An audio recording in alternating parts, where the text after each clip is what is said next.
Hi everyone, this video is going to be quite different from the content I normally make. You probably realised that from the thumbnail before you even clicked on it. Before I say anything else, I want to make one thing clear. I'm okay. This isn't a goodbye video, and I'm not making it because I'm in some kind of crisis. I'm making it because I can't keep pretending that everything about this journey has been okay. I've spent the last 14 years making Minecraft videos on this channel. In that time, I've uploaded hundreds of videos, shorts, and the occasional live stream. I've built things I'm incredibly proud of, met some amazing friends, and somehow my videos have been watched by over 3.8 million people around the world. But for the last few years, one question has been sitting at the back of my mind, slowly eating away at me. Was it worth it? I created this channel almost 14 years ago because I loved Minecraft. I immersed myself in the SMP content that was popular at the time. Things like Minecraft, where I watched Etho and BOO, then the early days of HermitCraft. All of it inspired me and made me think that I could be like that. Watching those series didn't just make me want to play Minecraft, it made me want to be part of that world. I wanted to build things people enjoyed watching. I wanted to tell stories of my own. Back then I was quite innocent. At first, I didn't care about views. I just thought it was cool that someone I'd never met watched something I'd made. This started to change as my videos got more views. I can remember exactly when it happened. The first video of mine to ever reach 1,000 views. For a small channel back then, that was a huge achievement. I refreshed the analytics repeatedly. Every time the number went up, it felt surreal. 1,000 people, 1,000 real people had watched something I'd made. I thought it was amazing. For the first time, I felt like I was building something that people genuinely cared about. It felt like this dream might actually be possible. It made me feel even more inspired than before. I wanted to chase that feeling. I don't regret feeling like this. It gave me the drive to improve myself and my content. This drive also followed me into my personal life and career. It taught me how to edit videos. It taught me how to speak with confidence. Those are skills I still use today. I believe that I could make something of this. I think anyone who starts YouTube hopes that one day it might become something bigger. Every milestone felt like proof I was moving in the right direction. It made the dream feel just a little bit more real. It didn't happen all at once. It happened so gradually that I never even noticed. At the time, I had absolutely no idea that one day I'd end up tying so much of my happiness to numbers on a screen. For years, everything seemed to be moving in the right direction. Every upload taught me something new. Every milestone made the dream feel a little bit closer. I genuinely believed that if I kept improving, eventually I'd make it. Around 2020, something started to change. The world shut down. The COVID-19 pandemic was in full swing. The demand for Minecraft content exploded. It was genuinely the golden era for Minecraft content online. Minecraft was experiencing a huge resurgence, and it suddenly felt like the opportunities were endless. Creators were growing faster than I'd ever seen before. Videos were getting millions of views. New faces were appearing seemingly overnight. For the first time in years, it felt like Minecraft YouTube had limitless opportunity. At the start of the year, I was really enjoying making Minecraft content. I had a small but incredibly loyal audience.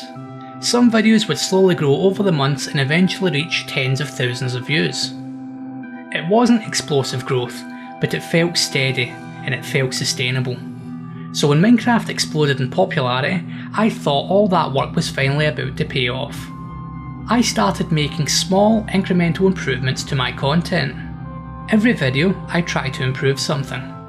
I noticed that other creators were doing the same. There was an upward pressure on everyone to improve. At a surface level, this is a good thing. I assumed that if I kept making better videos, eventually the views would follow. As the quality of Minecraft videos across the platform increased, so too did the viewers' desires and demands.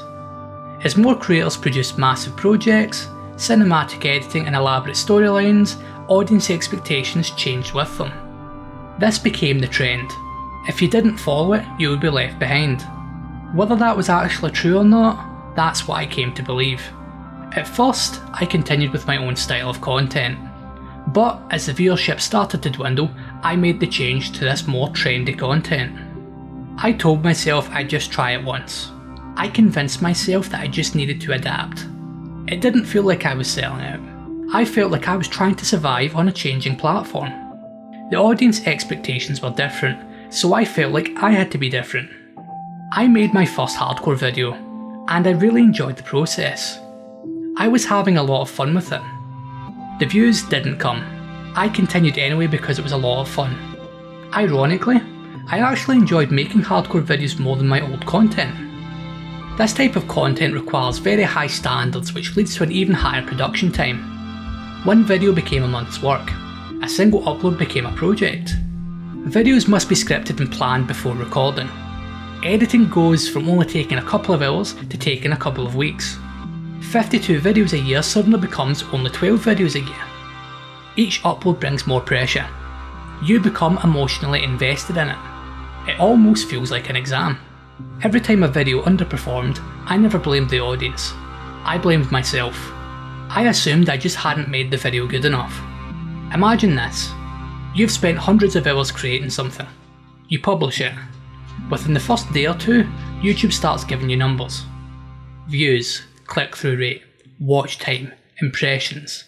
These feel like a grade. Whether that's a fair interpretation or not, that's what it feels like as a creator. That's why disappointing analytics can hurt so much. It isn't just that a video underperformed, it's that months of effort suddenly feel as though they've been reduced to a scorecard. That's a feeling many creators, including myself, can relate to. You don't have to imagine because I'm going to show you. Recently, I started a new hardcore series. I decided that I was going to slow down and do more smaller projects that are better for a wider audience.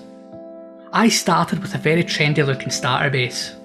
I spent more than 200 hours working on the video. 31 of those hours were spent recording in-game. The remainder of that time was spent on scripting, scrubbing through footage, time lapses, animations, audio mastering, and countless other things.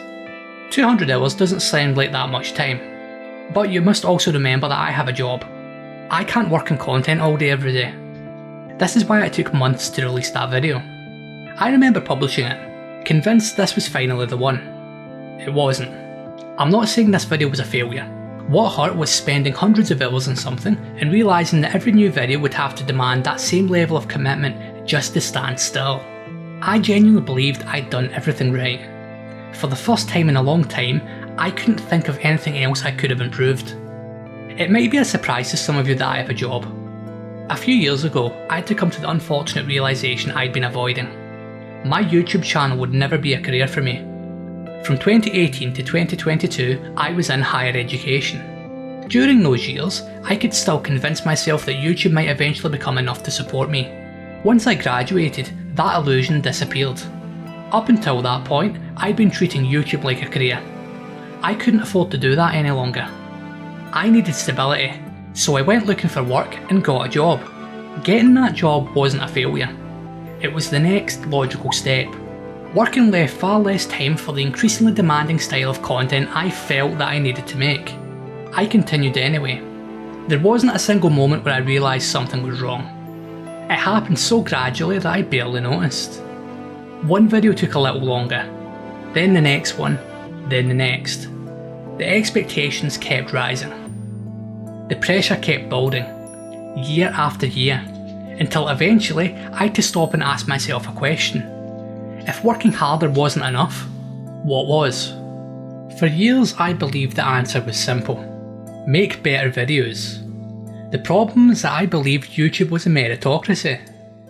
A meritocracy is a system where the people who work the hardest and produce the best work naturally rise to the top. It made sense. If viewers had millions of videos to choose from, surely the best ones would rise naturally to the top. That's what I believed YouTube rewarded. Looking back, I think that's why I spent so many years trying to improve every tiny aspect of my content. Many of the creators I looked up to seemed to embody that idea. They worked incredibly hard, constantly improved, and built amazing communities. To me, they were proof that effort and quality were rewarded. The problem wasn't that I believed hard work matters. The problem was believing hard work was the only thing that mattered. As I spent more time in the platform, I started seeing things that didn't fit that worldview. I noticed that excellent creators stayed small, brilliant videos went by unnoticed. Some creators would suddenly explode years after starting for no obvious reason, and that videos could take months or years to find an audience. The more creators I met, the harder it became to believe that effort alone explained success. Imagine two creators upload equally good videos. Creator A's video gets shown to 100,000 people. Creator B's video gets shown to 5,000 people. Creator A now gets more comments, more shares, more returning viewers, and more subscribers, which then help future uploads. Creator B never gets the chance to build the same momentum. I still believe that creators should improve. There are so many things we have control over. Scripting, editing, thumbnails, storytelling, consistency, audio. Those things matter enormously and creators should spend their time improving on them. On the other hand, there are many things we can't control. We can't control whether YouTube finds the right audience, changing trends, timing, competition that day, or even viewer interest. There's a lot of uncertainty. We never know for sure what will happen when we upload. We just hope that our videos do well. When a creator becomes successful, we naturally study everything they did right. Their thumbnail, their editing, their storytelling, their upload schedule. But we rarely ask how many other creators were doing many of those same things and never received the same opportunity. I'm not saying successful creators didn't earn their success. Many successful creators absolutely deserve their success. They've worked incredibly hard to get where they are. My point is simply that hard work alone doesn't guarantee the same outcome for everyone. Over time, I came to realise that success on YouTube isn't determined by a single factor. It's the result of countless interacting variables, many of which creators simply can't influence. That doesn't mean quality doesn't matter. It means quality alone isn't enough. That was an incredibly difficult thing for me to accept. For years, every disappointing upload made me believe I needed to work harder. Eventually, I realised I've been trying to solve uncertainty with effort. That's a problem effort can never completely fix. Before I say anything else, I want to make one thing clear. I love HermitCraft. I always have. Watching creators like Etho, BOO and everyone else involved inspired me to become a creator myself. Without them, this channel probably wouldn't exist. HermitCraft has been going from strength to strength for more than a decade now. It saw a massive explosion in its audience during the pandemic years and for the most part has maintained the hype even with less viewers. During those years, HermitCraft started to evolve. Builds became larger, editing became tighter, storytelling became more cinematic, and each season became more ambitious. These changes made HermitCraft even better than before. I of course have nostalgia for the old HermitCraft days, which I suppose is to be expected when you consider that I started watching them way back in season 2. I really like their new stuff as well. Whenever something becomes incredibly successful, it naturally influences the rest of the platform. The HermitCraft audience loved the larger builds and richer storytelling, and as someone uploading Minecraft content, it gradually felt like those expectations spread far beyond HermitCraft itself. As someone trying to build a channel in the same ecosystem, I couldn't help but notice those expectations changing. A simple survival episode no longer felt enough. I don't think I consciously decided to imitate HermitCraft, it happened gradually. Every new project became a little bigger, every edit became a little more ambitious, every upload took a little longer than the last. My definition of what counted as a good video kept changing. A video I'd be disappointed with today would have felt like the best thing I'd ever made 5 years earlier. This is because the benchmark I use for what's considered a good video has been moving so fast. I felt like I was constantly trying to catch up. So what did this mean for me? I felt that I needed to make my content to the same quality and production value as the creators at the top of the Minecraft space. At the time, it felt like the only way to keep moving forward. Somewhere along the way, I stopped asking, am I proud of this? And started asking, is this good enough? I realised that along the way, I'd stopped having fun going through the process of making a video. It felt more like a chore. Many of the creators I admired had spent years building successful full-time careers. I was trying to reach that standard while balancing university, then later a job. They'd earned the freedom to dedicate themselves to YouTube. I was trying to build towards that freedom while my time and energy were split elsewhere. The biggest mistake I made wasn't watching HermitCraft. It wasn't being inspired by incredible creators. It was slowly allowing my definition of success to become whatever the very best creators on the platform were doing. I was comparing my chapter 3 to someone else's chapter 20. No matter how much progress I made, the finish line kept moving. Looking back, that's a comparison I could have never won. HermitCraft was only one influential part of a much larger evolution across Minecraft YouTube. It wasn't just me raising my own standards. The entire Minecraft ecosystem was raising them at the same time. Around this time, Minecraft content itself started to change. I saw faster pacing, higher editing density, and stronger hooks becoming more common. This led to more cinematic storytelling, huge build transformations, and increasingly ambitious challenges. The Minecraft space started to feel more like professionally produced entertainment than people simply playing a game. Some of this wider shift was influenced by creators outside Minecraft too. Across YouTube, faster pacing, stronger hooks, and tighter storytelling was becoming the norm. Every time I opened YouTube, it felt like the standard had moved again. Some new trend was influencing creators everywhere, impacting audience expectations and causing the growth of channels all over the place. It felt like I was competing against far more polished content than my own for views. None of these trends were bad. They kept Minecraft fresh, creative and exciting. Every generation of creators redefined what people thought was possible, and that's one of the reasons the game has remained relevant for so long. The downside was that the standard kept rising. Every time I opened YouTube, it felt like the finish line moved again. As creators, we naturally adapt. We see something incredible and ask ourselves how we can make our own videos better. That's one reason Minecraft has remained relevant for so long. Every generation of creators pushes the next one to improve. The downside is that today's breakthroughs become tomorrow's expectations. Ideas stopped feeling exciting. Instead of wondering what I wanted to build next, I started wondering whether I had the time, energy and motivation to turn it into the kind of video I thought people now expected. Creating stopped feeling like an escape, it started feeling like another obligation. Somewhere along the way, the excitement I felt had quietly disappeared. Eventually, I reached a point where every new idea came with another question.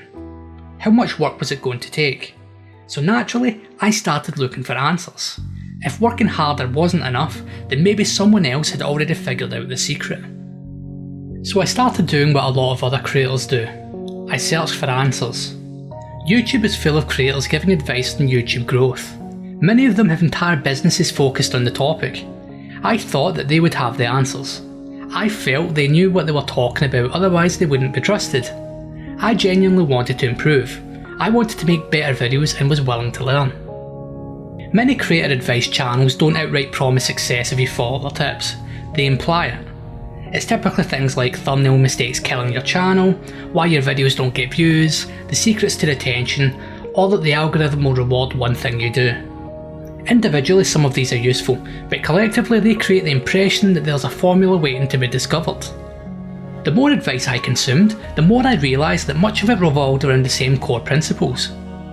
This would be things like stronger hooks, improved pacing, and having better titles and thumbnails. For newer creators, this advice is incredibly valuable. Even experienced creators can benefit from revisiting the fundamentals. The problem was that I was hoping to find something beyond the fundamentals.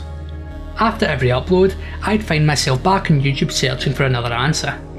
Maybe my thumbnail wasn't good enough. Maybe my hook was too slow. Maybe my retention graph dropped too early. There always seemed to be one more thing to optimise.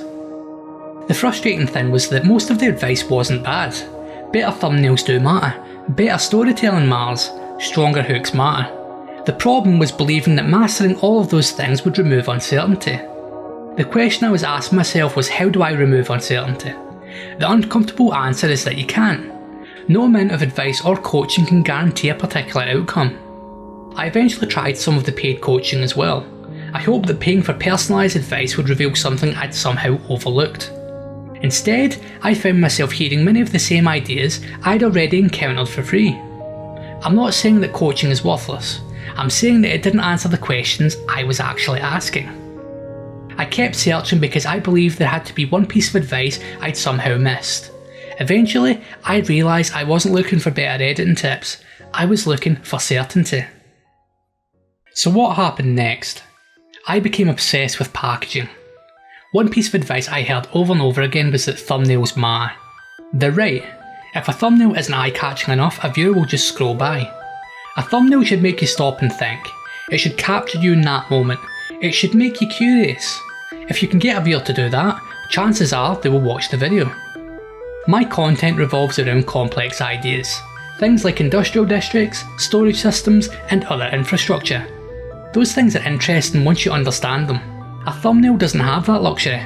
Someone scrolling past will see a thumbnail for half a second. The challenge is to get them to stop and click on it. Think about the last Minecraft video you clicked on. What made you click? Did it have a nice big castle in the thumbnail? Was there something else? What made you click on it? A castle tells a story immediately. A redstone machine doesn't. Anyone can look at a castle in a thumbnail and instantly understand what the video is about, but a 400 module redstone sorting system? Not so much. It might just look like a mess of wiring. That's not because it's less impressive, it's because it's less visually self-explanatory. I found myself trying to simplify increasingly complicated projects into a single image. The bigger my projects became, the harder that challenge got. I constantly felt caught between two competing ideas. I wanted my thumbnails to represent the video honestly, but I also knew they had to compete for attention. The more I simplified them, the more I worried they no longer reflected what I'd actually made. After every upload, if a video underperformed, I'd inevitably find myself asking whether the thumbnail was the problem. I'd change the thumbnail, make it brighter, more exaggerated, even simpler. Sometimes changing the thumbnail helped, sometimes it didn't. What it never did was remove the uncertainty I'd been trying to escape.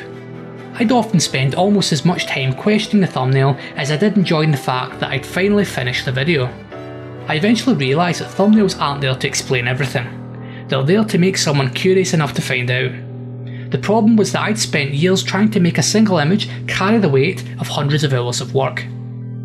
Looking back, I don't think my biggest mistake was believing YouTube was a meritocracy. I don't think it was chasing bigger projects. I don't think it was obsessing over thumbnails. My biggest mistake was allowing my YouTube channel to become part of my identity. It happened gradually. I didn't decide that I was going to base my self-worth on the performance of my YouTube channel. It just happened, and over the years it made me feel worse. Every milestone I crossed felt incredible.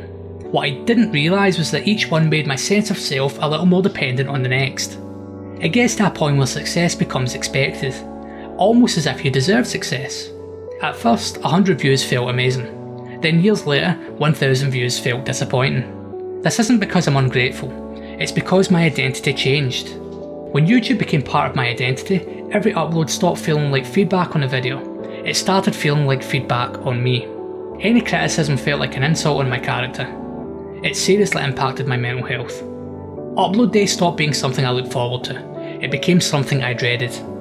I was constantly second guessing decisions I had made during the creation of the video, even as it was uploading. Sometimes I'd even feel relieved if I was running behind schedule, because delaying the upload also meant delaying the judgment I expected to follow. I would be thinking about the analytics constantly, thinking of methods I could use to improve the performance of a video. It was exhausting. I had to learn that a video's performance doesn't determine whether it was worth making. Eventually, uploading stopped being exciting. The moment I clicked publish, I wasn't wondering whether people would enjoy the video. I was already convincing myself it wouldn't do well. Before the first view even came in, I'd already decided it had failed. I'd refresh YouTube Studio far more often than I should have, as if checking it one more time was somehow going to change the numbers. Every hour that passed without the numbers I hoped for reinforced the story I'd already been telling myself. I still looked forward to building, I still enjoyed designing farms, I still loved solving technical problems. What I'd stopped enjoying was everything that happened after I clicked publish. If I wanted to keep creating for another 14 years, something must change. For years I thought that I was protecting my channel. Looking back, I think I was protecting my identity. If a video failed, I felt like I failed. If a thumbnail didn't work, I questioned my own judgment. If growth slowed, I questioned whether I still belonged on the platform. I realised that if I wanted to keep making videos, I couldn't keep thinking about YouTube this way. So, what am I going to change? For starters, I need to stop treating every upload like a verdict on my worth. YouTube is an uncertain platform. I can't control who watches a video.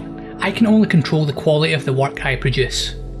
I need to start making videos in a more sustainable way again. in a way that I don't feel terrible if a video performs poorly. This means that I'll need to scale down my builds and projects. Perhaps I simplify the editing process. I make it easier for myself to enjoy the content creation process again. Yes, this means that the videos may perform worse as I'll no longer be optimising my content for the algorithm. Maybe that's a good thing. I don't want every creative decision I make to be driven primarily by what I think the algorithm will reward.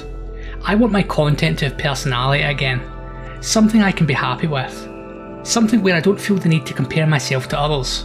To do this, I've unsubscribed myself from all those gurus who give out secrets to YouTube growth advice. Being immersed in that mindset constantly isn't healthy. This should mean that I'm less likely to check my analytics as often to compare it against these advice channels. I shouldn't be checking how well a video of mine is performing that often anyway. What really matters is how I feel about the video. Did I enjoy making it? Or was it fun? I'll still try to improve. I'll still care about making good videos. I'll still celebrate when a video does well. The difference is that I don't want those numbers deciding whether I enjoy creating. I want to redefine what success means for a video. It doesn't have to get thousands of views. If I can entertain even a single person, then my mission was a success. I need to focus on rebuilding my audience in this new era.